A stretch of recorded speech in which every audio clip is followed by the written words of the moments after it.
ډېر محترم مسلمانان، نن د روژې اخیرنۍ ورځ ده.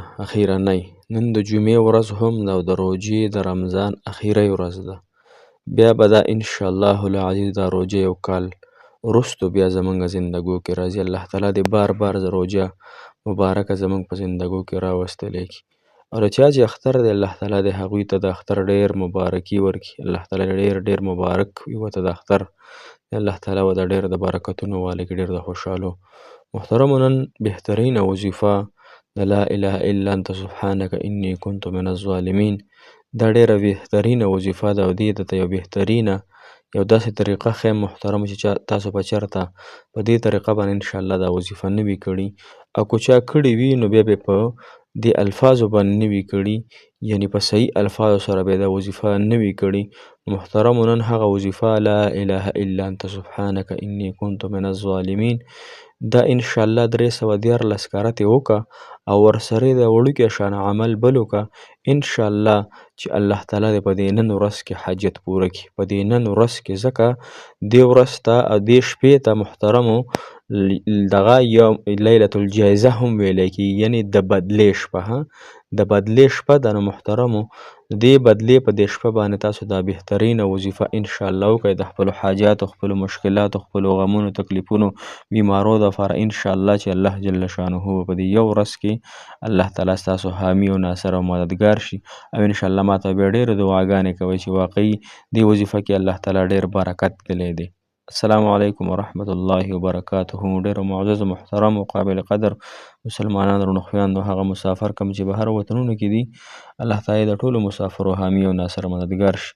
الله تعالی مو کامیاب او کامرانه لره. الله تعالی مو د زړه مرادونه، حاجتونه، جایز خواهشات پوره کړه. موږ ته هم دعاګانې موږ تاسو ته کوو. افغانستان مسلمانانو ته خو دې مبارکباد وي، او بهر ملکونو کې سعودي عرب یا خلیجي ملکونو کې چې څونه مسلمانان دي هغوی ته هم ډېر مبارک دي وي. الله تعالی ستاسو د تراویح، د تهجد، د نوافل، د روژې په خپل دربار کې قبول او مقبول وګرځوي. محترم مسلمانانو، نن زموږ بهترینه وظیفه ده او دا وظیفه د حضرت یونس علیه السلام دعا هم ده چې هغه مئی ته کله مئی وخوړو، یعنې تېرې کړو، نو دا وظیفه یې شروع کړه، نو الله تعالی ورته نجات ورکړو. محترمو، نو زما او ستاسو په زندګو کې هم داسې ډېرې تیرې دي، زما او ستاسو په زندګو کې هم داسې ډېر حاجات دي، مشکلات دي چې هغې موږ رانیولي، هغه زموږ د زندګۍ نه لرې کېږي. زموږ زندګۍ پسې پیوست انښتې دي محترمو.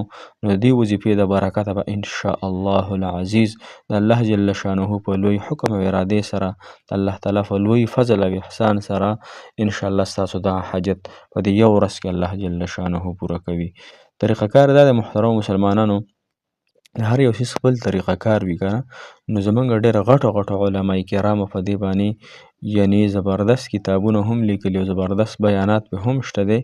زه به ستاسو سرسخ وګومه، لیکن هغوی فرمایي چې کوم انسان یو مشکل کې راګیر شو، یو حاجت کې راګیر شو، په یوه ناسته یعنی یو ناسته باندې 314 کرته دا وظیفه وکړي، لا اله الا انت سبحانک انی کنت من الظالمین. طریقه یې دقه ده چې لومبی 2 رکعته ته نفل وکړه، مخکې 2 رکعته صلات حاجت مونځ ترې وکړه. کو دا ته په هر وخت کې هر وخت کې دا وظیفه انشاءالله په دې شپه باندې کې د جمعې مبارک، د جمعې ورځ هم ده او د اختر شپه به انشاءالله وي. کو په دې شپه باندې کې، کو سبا د جمعې د اختر په ورځ باندې کې، تاسو ته اختیار ده انشاءالله، لیکن خامخا یې انشاءالله وکړئ. دغه طریقه کار ده. او داسې چاره دا مه کوه بیا 2 رکعته صلات حاجت مونځ وکړه، بیا کښېنه په دې خپل ځای باندې پوره یقین، دهان، سوچ سمج سره او انشاءالله د الله تعالی نه په ژړا او فریاد سره 314 پېرې لا اله الا انت سبحانک انی کنت من الظالمین، لا اله الا انت سبحانک انی کنت من الظالمین. ډېر په عاجزۍ سره او بیا د دې نه وظیفې نه پس ډېر فریاد سره الله تعالی نه وغواړه، ای الله نن هغه د بدلې ورځ ده چې تا ورته په اسمانونو کې یوم الجایزه نوم ږدلی دی، الله د بدلې ورځ یا د بدلې شپه.